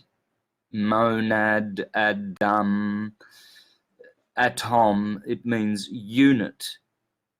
Unit is unity, oneness, the monad. All of these are the same word. So at the top of our Godhead nature, there is this monad, this unity. And so when the universe is created, there is one big wave, one big atom. And from that, all its little children, all its small atoms in varying sizes and magnitudes are then propagated through the universe. And essentially, they all copy the big wave. They are all fractals of the big wave. And then as they express themselves through time, they change positions to each other. Then there is all kinds of variances to the dimension, the timeline. And this is why astrology is the only science that can forecast everything backward and forward in future, because those planets are always making new shapes and new configurations as they go through the ecliptic and circle above the heavens in circles daily, yearly, and throughout time. And they're always changing their various shapes and projecting from the constellations down to the theatre of Earth, projecting different waves and thoughts and emotions. And we are basically just like swimming and walking through those waves, imbuing them, living them, speaking them in our lives. So Atum, the sun, is the primary thinker of the cosmos. The primary intellect of the universe is the sun. It is a consciousness expander. That's why solar work is so important. When you do sun gazing, grounding, put your palms out to the sun as Akhenaten taught, and receive the rays of the sun into your body through the eyes, through the face, through the palms. Palm is lamp, both anagrams of each other. Lamps, the lamps of your body are your palms. You see, when you turn your palms around to the sun, which is very rare, how often do you see people just facing their palms to the sun? Well, not at all. It's usually the back of their hand that is facing the sun as they're walking toward the sun or looking at it. So they never think to put their palms out. But the moment you do, you're creating a loop where you are now harvesting solar energy, and you are looping with the consciousness of Adam or Tom. All is Atom. The Book of Enoch says the son's name is Thomas. And Thomas, of course, is Thomas Didymus, the twin. The twin means it's the dyad. The sun is the archon or the cosmocrator of creation of this world, the theatre on the earth. The world is really the earth. It's one and the same. Mondo is an anagram for Adam and monad. The monad makes the mondo. And mondo, when you remove the M, gives you ondo or undulate the wave. So mondo means the wave. Adam means the wave. You see, and waves are always expressed in time. Again, time is another anagram or another word for atom, at time, because vowels are interchangeable. So time is tempo, is chronos, is Saturn. So again, Tim and Tom. Tom is also time. When you play your tom-toms, a drummer knows he keeps time by playing his tom-toms. Well, again, that's what atom means, because all is atom, it must mean time, and it must mean the wave. So the only way to understand waves is astrologically. In the world, you are taught that a wave is positive and negative, and that's it. It's limited to two things. Whereas astrology teaches you that there are 12 divisions in every cycle circle. Not 2. It's too simplistic. There are 12 seasons, not just summer and winter, or 4 seasons, which would be spring, summer, autumn, and winter. And isn't it interesting how usually when you ask someone to tell you the seasons, where do they usually begin? Can someone give me some feedback? Which is the first season? I was going to say. Go for it. Go on, David. I was privy to his chat with brother other day, and I was going to say Matthew, because they also could be like the chapters of the Bible, but most people start at spring. I would argue, yes, spring. Sorry, Claudio. All right. What else? Anyone else got?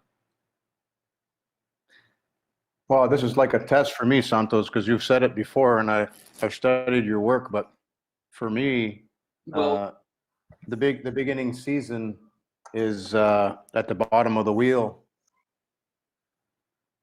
yeah, there you go. There you go.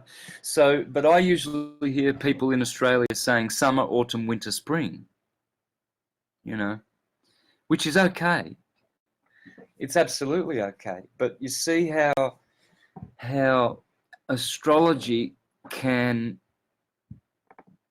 bring everything home to the centered truth. You can start with Aries, you can start with Cancer, you can start with any one of the cardinal signs. Winter would be a logical place because that's the start of the sun's waxing cycle. The goat has to climb from the 25th. You can observably see on the horizon, if you are a stargazer like myself, you can see the sun inching to the right once it hits Capricorn. Sorry, let me see. For you guys, it's the left.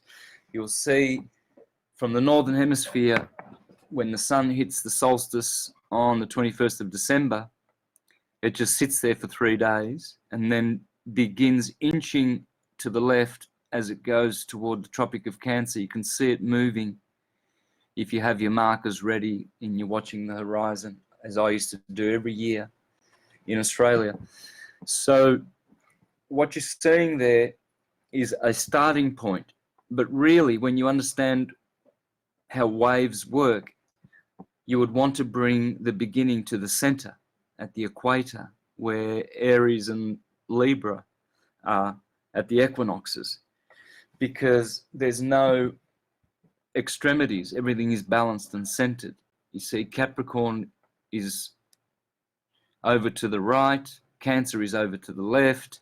They are the extreme wave amplitude points.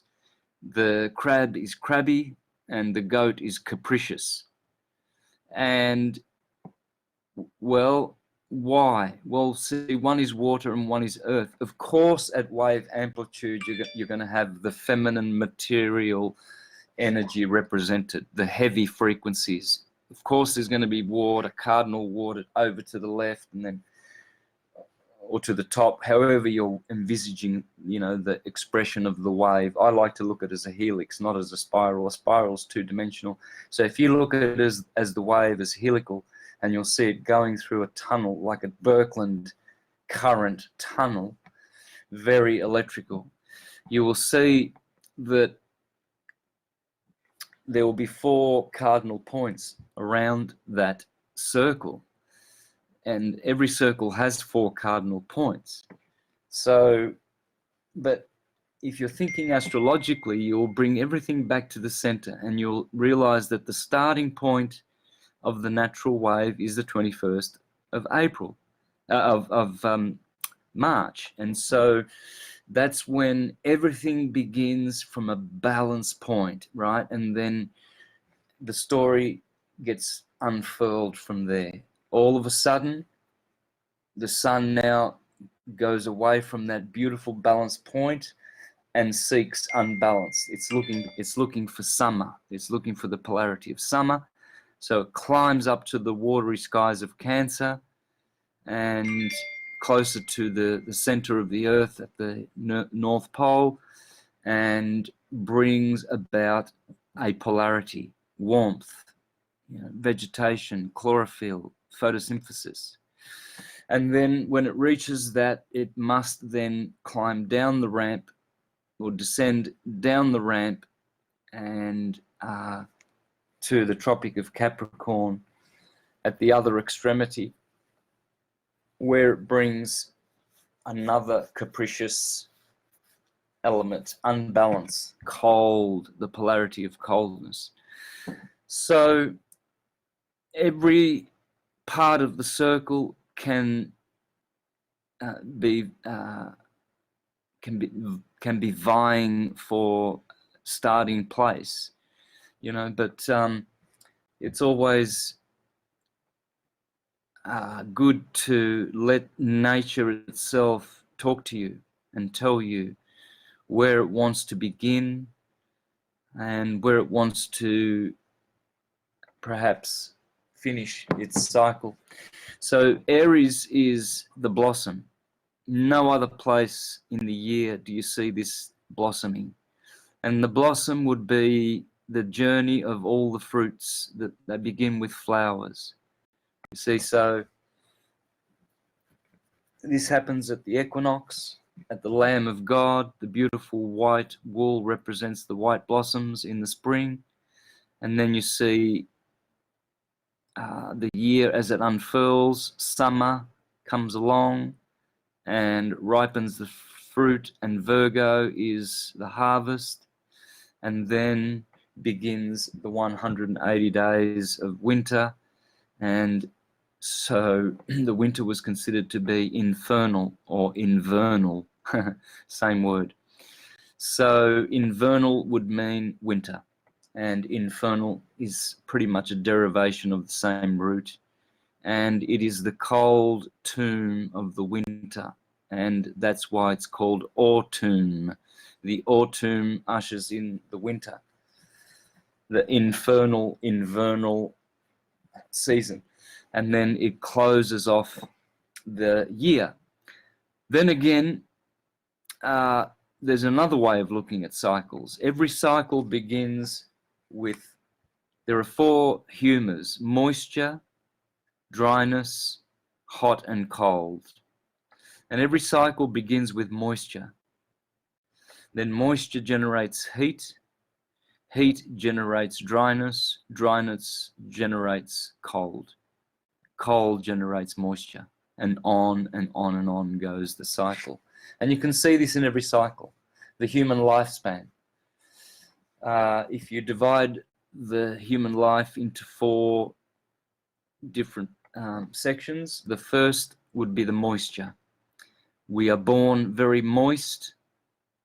As infants, little babies, very moist. Lots of liquids. Then as we become adolescents, the heat of the passions of the adolescent youth, wanting, desiring, the ambitions, that's the heat part of the cycle of life. Then comes dryness.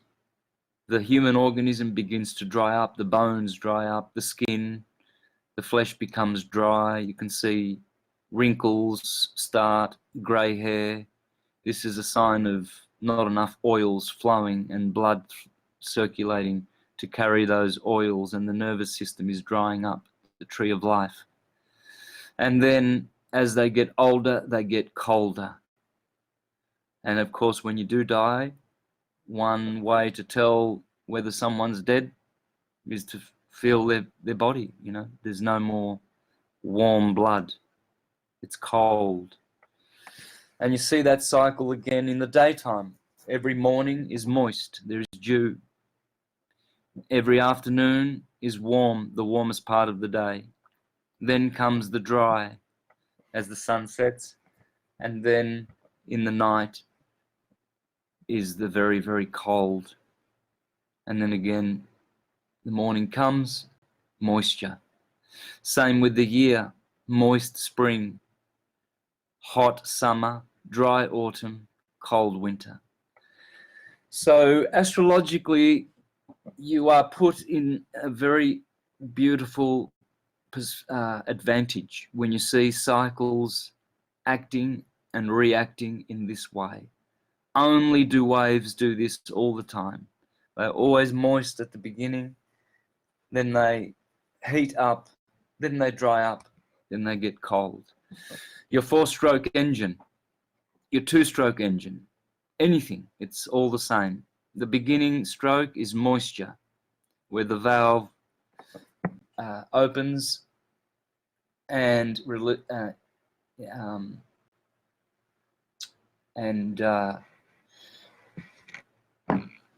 what's the word I'm trying to use? As moisture enters into the cylinder, then there is a spark, and that's the heat. Then the exhaust valve opens and it dries. Everything is dry. And then before the next intake of gas into the cylinder, everything now is cold and ready for more moisture. And on it goes. And so understanding things astrologically gives you the vantage point of being like the witnesser, I guess. You can witness more as you experience the day. You see more. You can see people's astrological signs in the way they talk, in the way they walk, in their behavior. You see more now because you have more information. You see, there's so much that you can do in a day, so much more when you are astrological. There's more way of intaking information. And you don't miss things. There's so much that is missed. People, for instance, without the skill of astrology, you don't know how to interact with people as well. Knowing whether they are strong in the mental field, coming from air signs, or the emotional field, coming from water signs, or the sensual practical field, coming from earth signs, or the intuitive mystical field, coming from fire signs. You can interact with these people as you know them astrologically much better. If you know how to communicate through the field in which they will be able to absorb what you're saying better. You know, it's no use, for instance, if someone is very intellectual and they have a lot of air in their astrology, they are primarily operating from the material plane. So, you know, your conversation would probably be better for you to have, you know, facts and figures, knowledge-based information, rather than just speculating and guesswork, and rather than, you know, perhaps bringing in a lot of emotional content, you know, rather than being super excited and really charged about your information. You know, perhaps you can be a little bit more cooler and more collected as you deliver your information, because people who have a lot of air in their astrology, they tend to just want to hear the information. Just tell them, you know, don't load it with emotional positive or negative connotations, because it doesn't register with them. Whereas if you're talking to, say, someone who's had a lot of water, well, you know, they might need a lot of emotional charge as you deliver the facts and figures and information so that they can get into it, because they might need to jump into their emotional field as they know well how to. And that way now you're connecting with them. You know, I learnt this when I was doing home sales. I was a new home volume salesman, volume builder. And I used to go to the Tom Hopkins and Tony Robbins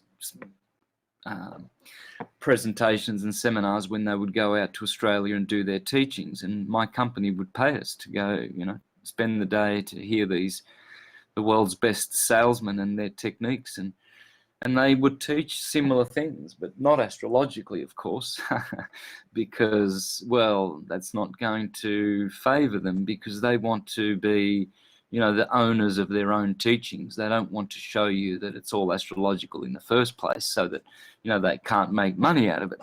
They want to have their own patented, copyrighted little format and way of teaching. So they'll tell you, you know, that once you know the different types of people, you can tailor to them and you'll get more sales. And I learned how to do this. I learned to find that, you know, men who were sort of more taking the lead when they were coming in to buy a house with their wives and families, you know, if they were very cold and analytical and intellectual and had sort of more of a melancholic, phlegmatic personality, well, then you would need to come up with a lot of figures and impress them with what you know, not rather, you know, if they were sort of a sanguine kind of an individual who's very emotionally expressive, you know, then you might just forget about the facts and figures and just sort of promote the house like, oh, look at this beautiful kitchen.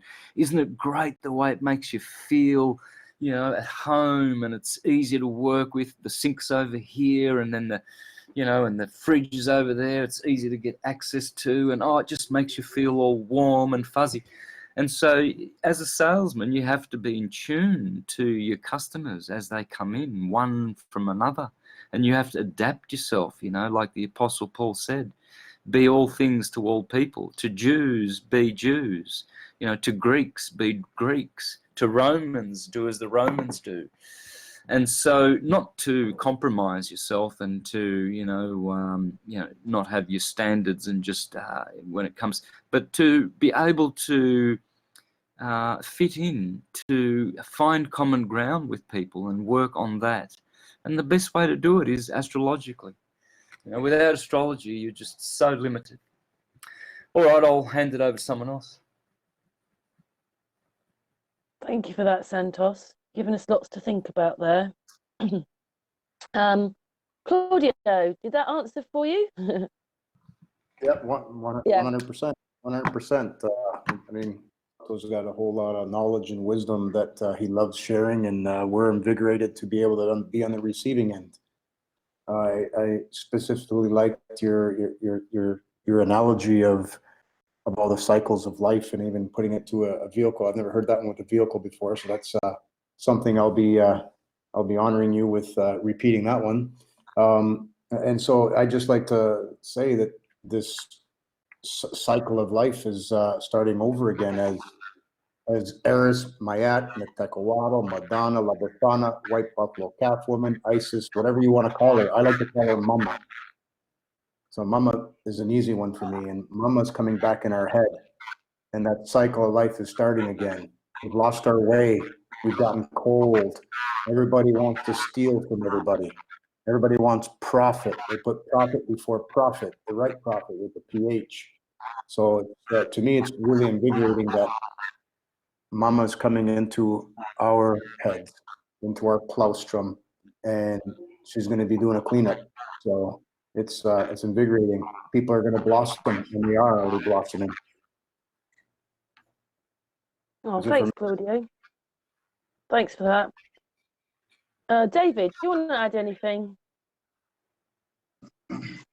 Yeah, I was towards the end of that. I was thinking about relationships and how people base relationships and Can I just say future. one thing, Santos? When I think that's reverbing through your microphone somehow. Could you just mute when you're not talking? Sounds really rude, doesn't it, to say that to Santos? But anyway, thank you, Santos. Got it. Got it. Carry on, David.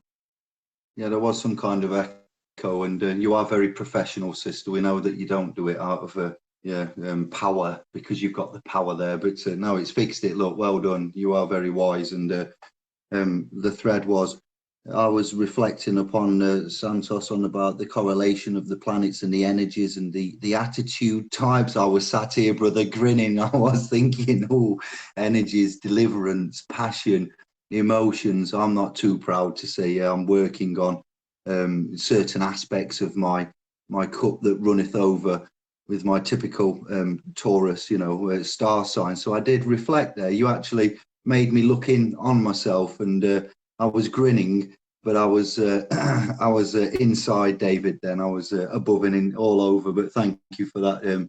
You do have an eloquent way of going on walkabout, as Mick did back in the day, taking us on walkabout. So the relationships and the correlation of the planetary alignments, you all remember reading in the newspapers back in yesteryear, such people as whatever Russells and Megs that were writing and telling you your astro star charts and so forth. And I have darker skinned family members, brothers, sisters, extended, that look at these charts. Hinduism, I believe, and certain areas of the Eastern, it's incredibly accurate. So I was also thinking of cyclical consumption on this realm. We have a cycle, and the money cycle and the man cycle, our daily cycle, the weekly, the hours. There's many cycles going off in amongst themselves, systems in systems. And I just thought, the way that he was explaining it, the energies and so forth, I was just bouncing back to that. He mentioned the Vatican. So lastly, as we have got such men as ourselves on, and with Sister Special K here, do either of you two, are you familiar, Claudio and Santos, with a brother by the name of Mauro, which is Mauro, and his family clan, estate name is Biglino, Biglino. So that would be Mauro Biglino. If you have heard of him, kudos and well done. If you haven't, then there's an earth-shattering 12-month-old video where Mauro has been a translator at the Vatican for 10 years, and he's been privy to certain, as you mentioned, the apostle and certain bits, names that we've mentioned today. Mauro's done some studies, correlations, and has recoded certain aspects of old writings and certain things that the Vatican holds there. And he's come public, and you'll find an interview with Mauro Biglino and a lady called Sarah Westall, where he's going through, she's questioning him on certain aspects of Adam and Eve and life and correlations, and with the areas that we're in. I think you'd both be, you as well, sister, I don't mean to leave you out, but Santos and Claudio, if you were make a note of Mauro Biglino and that Sarah Westall, and have a look at that hour and 20-minute chat there. I think you'll find that will correlate to your works as well, and your ultimate, outlook on things. But energies, it's scary, Santos. I'll just correlate with what I've found, and to me and to others. And when you apply this, I'm not a master at all, but I'm a novice. But if you get into this and you pay attention, what you get back is it's very beneficial, and it can be used to an advantage. Extremely, it can be in many ways. So if that's picking a wife or a husband, and certain things like that, that's very nice. But if you're using it for business and so forth, I'm not having a go. I'm just saying it shows you the applications. And with nature, we often weaponize, don't we, and collateralize, monetize things rather than, and that's why we're in the state we're in. So thank you, brother. That was truly unique and brilliant to hear. So I yield. Thanks for that, David. Yeah, everybody's agreeing. It's really nice, isn't it? we've been going for just over 2 hours. Is there anything anybody else would like to add in information in this hangout? Or do you think that we've covered quite a big area here? And obviously, hopefully made people think. Well, guys, at the most, I can only be around for another 10 minutes. But I'd like to hear from Claudio before we go. It's pretty much his show today too as well. So how about we just close off with, or at least hear from Claudio before I go. I'd love that. Thank you.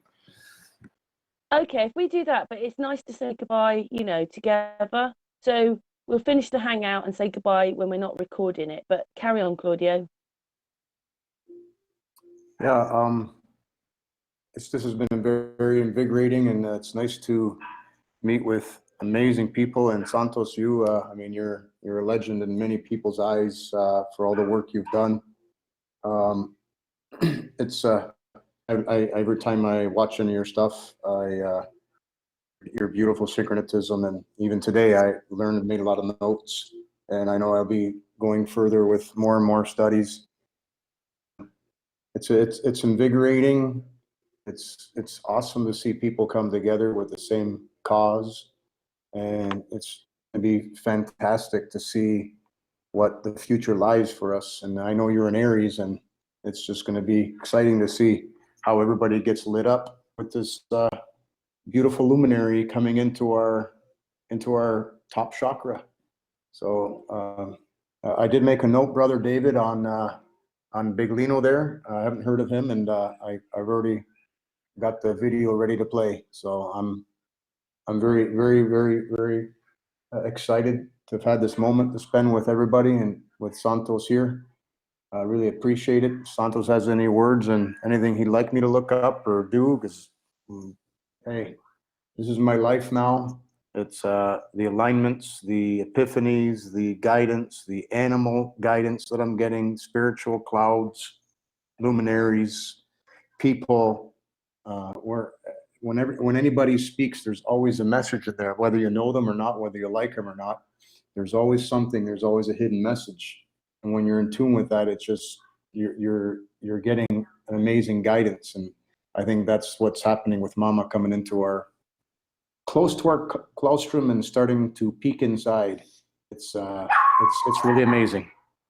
So with that, I will do my sayonaras. I mean, I know I'm going to still hang out here, but I'll finish with that. And I thank everybody for their time. Oh, thanks, Claudio.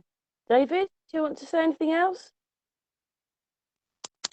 No, we have covered a lot of extensive areas, and it has been a privilege and an honour to be with such noblemen and scholars, yourself included, sister. So it's great to see the energy Brother B's got there and what's going off. And I'm having trouble keeping up with you, Santos. Well done, kudos with many things, and you're keeping us on our toes. And yes, I'm happy to see you know, the current codings and codes and cycles and energies coming back around, and it looks like we're getting a large dose of truth, science, and prosperity in many ways. So I concur with what Brother Claudio just said there, and it's been excellent.